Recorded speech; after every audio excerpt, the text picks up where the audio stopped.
So I have a question for you. Are you sold on yourself? Meaning, do you believe in your own value, your worth, what you're capable of, what's amazing about you? If not, what in the world? You need to listen to this episode because my goal is that you are a woman who is sold on yourself. Welcome to the School of Self-Image, where personal development meets style. Here's your hostess, Master Life Coach, Tonya Leigh. Hello, beautiful friends. We've been blessed with another week. Take that in. I saw this video on Instagram where this guy was talking about in 20 years, you're going to wish that you were in this exact spot, in this exact body, with these exact people, doing this exact thing. And I sat there and thought about that because so often we're resisting where we are right now. And I was like, but wait, 20 years from now, what if we look back and we're like, God, I wish I was there again. And it's just a reminder to appreciate where you are right now. Now, I know some of you may be thinking, but Tonya, I don't want to be here right now. And I get it. I've been in those moments too. And what I can offer you is that fighting where you are right now is not helping you get somewhere else. So from where you are now, where can you begin to reach? What can you begin to look for to help get your energy going in a different direction? This has been such a fabulous week. I'm in the middle of teaching the Royal Treatment Workshop. And for those of you who have joined us, we are having the best time, aren't we? It's so much fun. And I've had many of you reach out and tell me, this is the best workshop I've ever done. And I've been getting that a lot. Every time I run a workshop, I'm hearing, oh my God, this is better than the last time you did it. And it's because I keep growing. It's because I'm expanding and I'm bringing that more expansive energy to the workshops. And so you all are watching me in real time change my self-image. So for me, it's such an honor to do this work and to support you all and to watch you create your after story, which is my mission.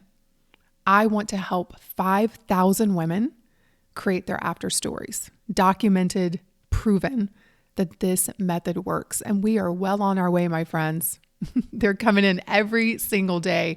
And it's just so much fun for me to witness women step into their after story, all by changing their self-image. Self-image really is everything.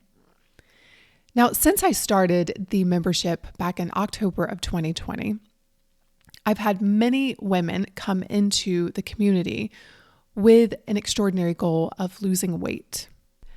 And the crazy thing is, within the membership, there are no weight loss focused classes.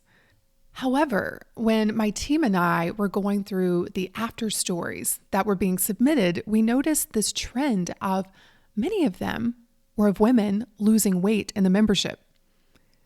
And I thought to myself, that is so fascinating because so many people think, oh, I need a diet. I need to join a weight loss course in order to lose weight.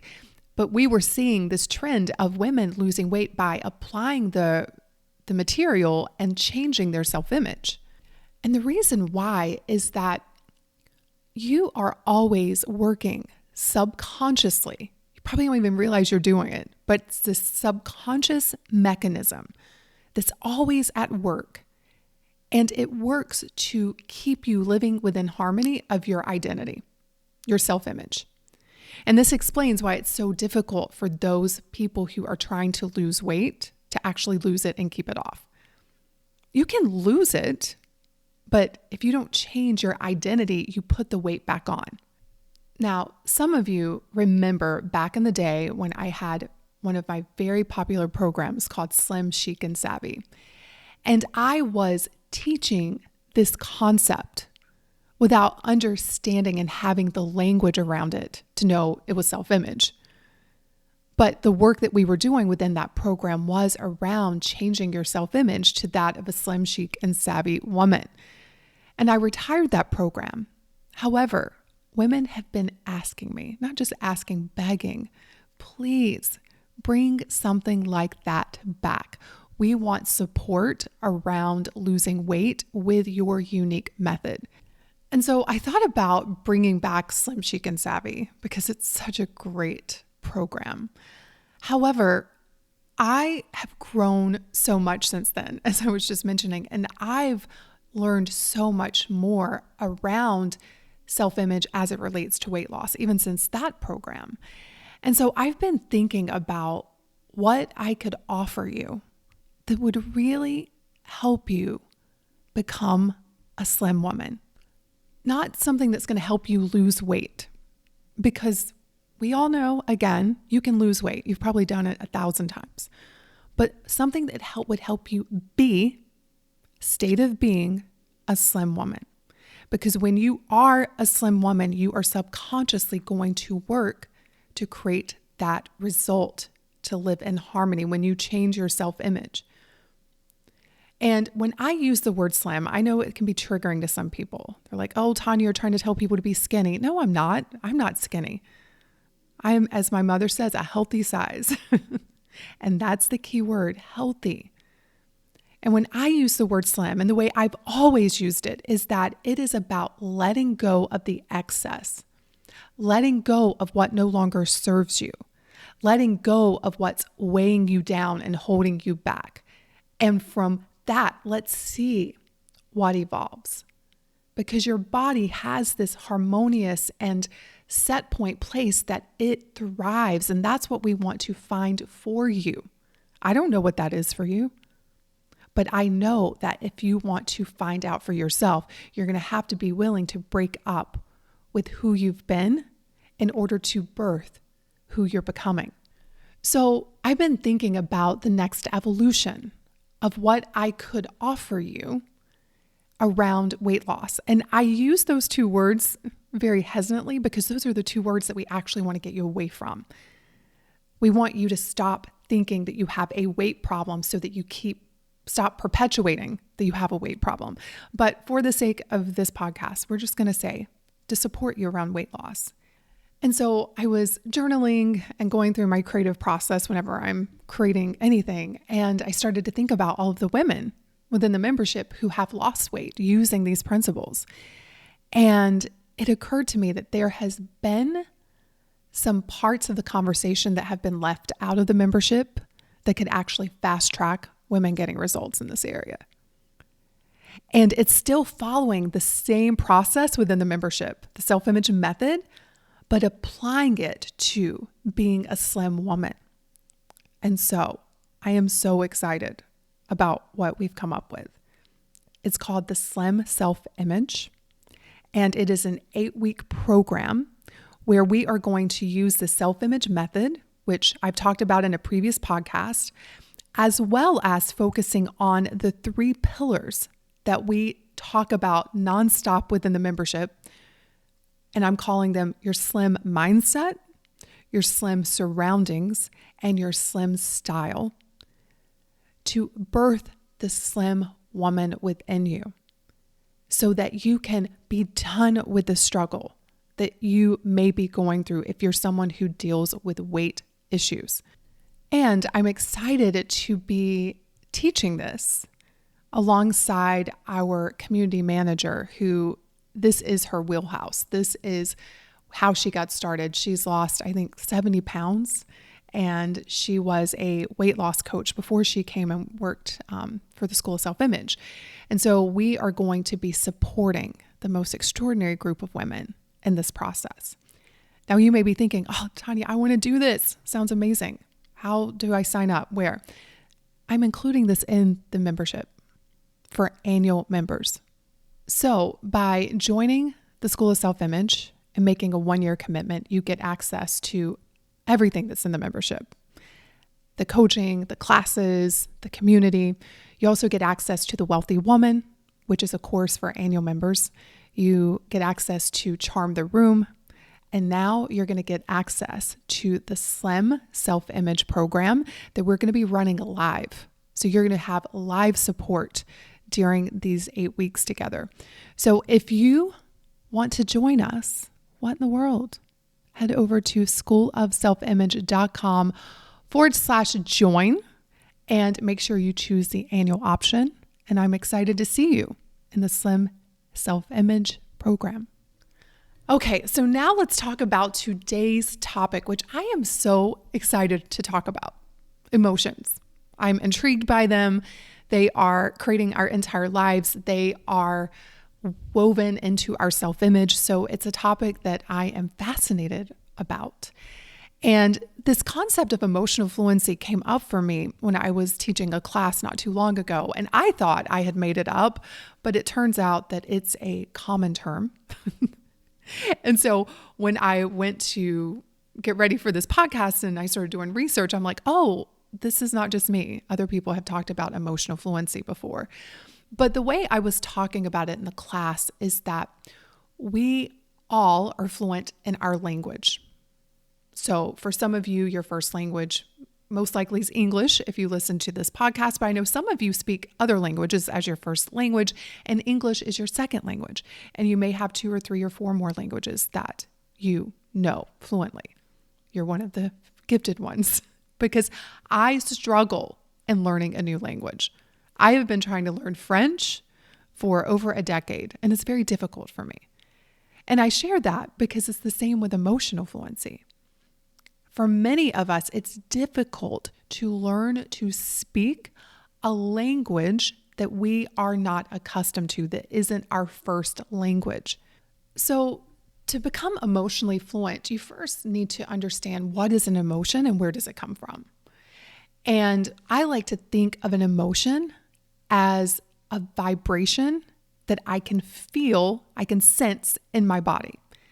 Now, I use emotions and feelings interchangeably, even though you can separate them out. I just like simplicity. And so for me, it's like feelings and emotions, I use them, I interchange them. But for me, it's like this sensation in my body that I can feel. So anxiety, I usually feel it in my stomach. It's like very fluttering. Sometimes I feel it in my chest. Joy, I feel in my chest. It's very expansive. It's like big bubbles that are just opening up. So that's what an emotion is. It's a vibration that you can sense in your body. Now, where do emotions come from? And there are different schools of thought on this. Scientists have agreed that most emotions come from your thoughts, which is why 2 people can encounter a dog and have 2 very different reactions. Same dog, 2 different people. Why? Because of their thoughts about it. One person can feel absolute delight when they see a dog because they're thinking delightful thoughts. Another person can feel terror because they are thinking thoughts of terror. So the majority of our emotions come from our thinking. But I've also been thinking about these emotions or feelings that we have sometimes that we just can't explain. Has it ever happened to you? You wake up and you just feel a certain way and you're like, there's no logical reason as to why I'm feeling this way. And scientists have shown that, it can be biochemical factors. It can be subconscious stored thoughts that you can't even access. But for the most part, I would say 95% of the time, you can trace your emotion to a thought. And I think that's a beautiful thing because then you can begin to ask yourself, like, why am I feeling so worried? Why am I feeling so afraid? Why am I feeling so insecure or sad? And you can find that thought and you can change it to feel something better. And that is how you become fluent in new emotions. Now, I want you to think of like your first emotional language. What is your primary emotional language? And for most of us, it's going to be the language that we spoke as a child. So if you think about your childhood, what was the emotional language that was spoken in your home most often? Was it anger? Was it worry? Was it joy? Was it gratitude? Now, hopefully you had a mixture of emotions, not just one negative emotion. But usually there was a predominant emotion that ruled over a house. And that's usually the language that we picked up and we speak so fluently now. We don't even have to try to speak it. It's just the one that we go to. It is our go-to emotion. When I think about my primary emotion that I grew up with, it was fear. And secondary emotion was gratitude. So it was an interesting mix because, there was so much love in my family, but in the religion that I grew up in, I was always afraid. I was always afraid of the second coming because that was something that was taught in my religion. And as a little girl, you're taught if you sin, Jesus is going to come back and you're going to be left behind. And I remember, you all, my parents, one day I woke up, I was probably like 7 or 8 years old. And I woke up, it was a weekend, and I couldn't find my parents. And I started panicking and freaking out. I remember running out into the yard to see if there were cars and wrecks and carnage because I thought, oh my goodness, the rapture has taken place and I have been left behind. And so I was always on edge of that kind of stuff. I remember having to watch films about it. It was like pretty ingrained. And so I grew up, and even as an adult, being afraid of the world, being afraid that something bad was going to happen. Now, I also had a lot of gratitude because I was also taught that emotion as a child. And so learning a new emotion was very uncomfortable. Like I wanted to feel calm. I wanted to feel confident. I wanted to feel at peace. And those emotions were so foreign. And what's interesting is they feel foreign in your body when you try to speak them. And that too makes sense from a scientific point of view because every emotion carries with it a chemical cocktail. And so when you have introduced that cocktail to your body over and over and over again, even though it doesn't serve you, even though it's uncomfortable, it's also very familiar to the body. And so when you try to introduce a new cocktail into the body wants to reject it. The body's like, oh, this is unfamiliar. This thing called joy. We're not used to feeling this. And so the brain then gets involved and tries to get you back to harmony with your self-image. All comes back to self-image, my friends. And if your self-image is of a woman who worries or who is afraid, you keep thinking at that level, feeling at that level, and creating evidence for that level, and you ingrain that self-image deeper and deeper into your beingness. And so you have to hire a language teacher, and you have to practice these new languages that you want to speak fluently. Now, who should you hire? Where should you hire them? And I don't know that answer for you. Your language teacher could be a book, a podcast like this. Your language teacher could be a therapist. Your language teacher could be a coach. But I encourage you to find a language teacher who has struggled in becoming fluent because they're going to know where you get tripped up. They're going to know the tweaks and the workarounds. It's just like when I was learning French, I tried to learn from a native French speaker and it was very difficult. I had a way more success with an English speaker who now spoke French fluently because she understood me speaking English as a first language and all of the trip ups that I was going to have and how to get through them. So I have found that you're better served by having a teacher who maybe speaks scarcity or used to speak scarcity, but now speaks wealth and abundance. Maybe the teacher used to speak worry or anger, but now speaks calm and confidence. And so finding your teacher is going to be so important if you want to become emotionally fluent in another emotional language. And then the second thing is you must practice.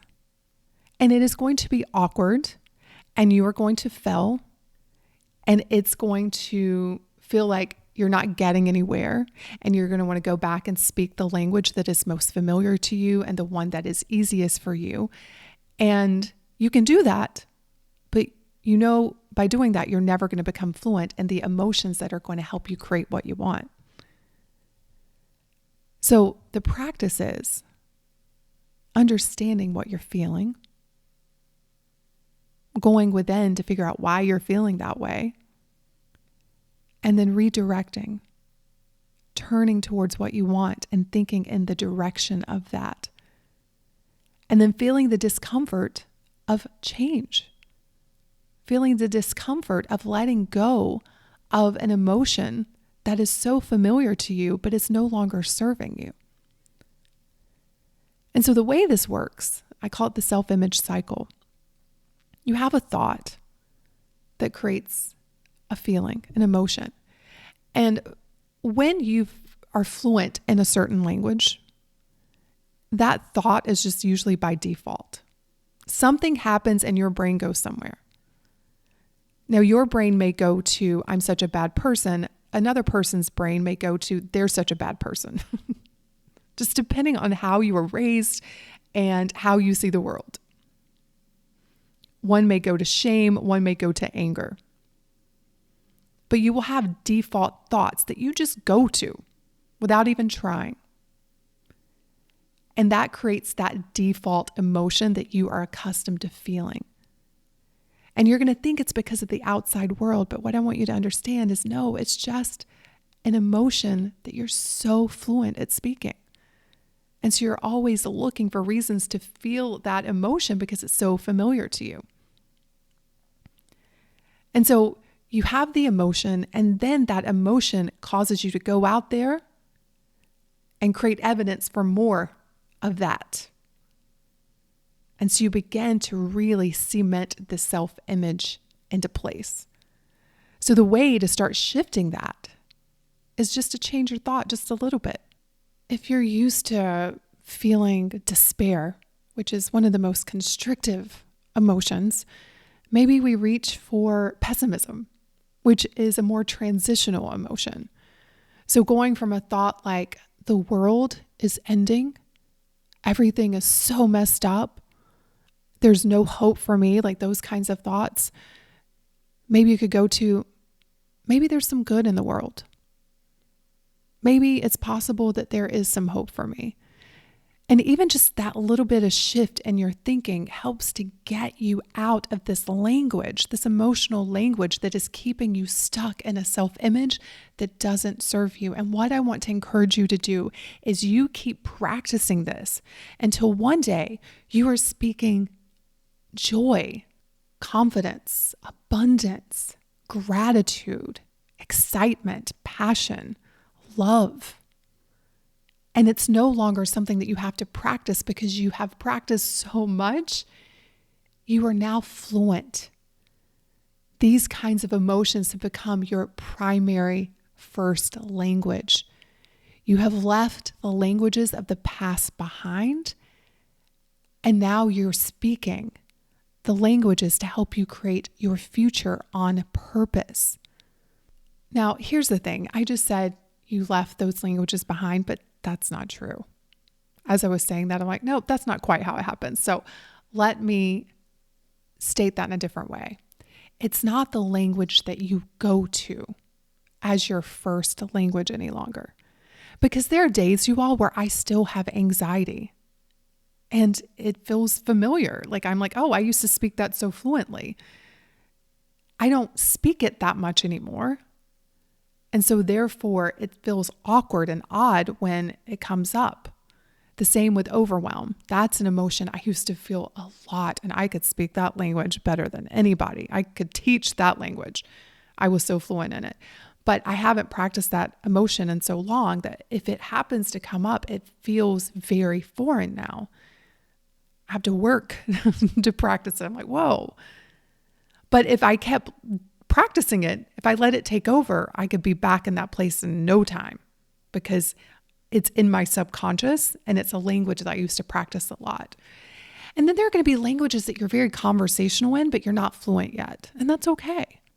A language that was really hard for me to pick up was abundance. And I was conversational for a long time in that one. And I still don't quite feel fluent in it, but I can definitely speak it, and I speak it really well. But it's not where I go. And it makes sense because I grew up in a lot of scarcity. And so that's where my brain can take me easily.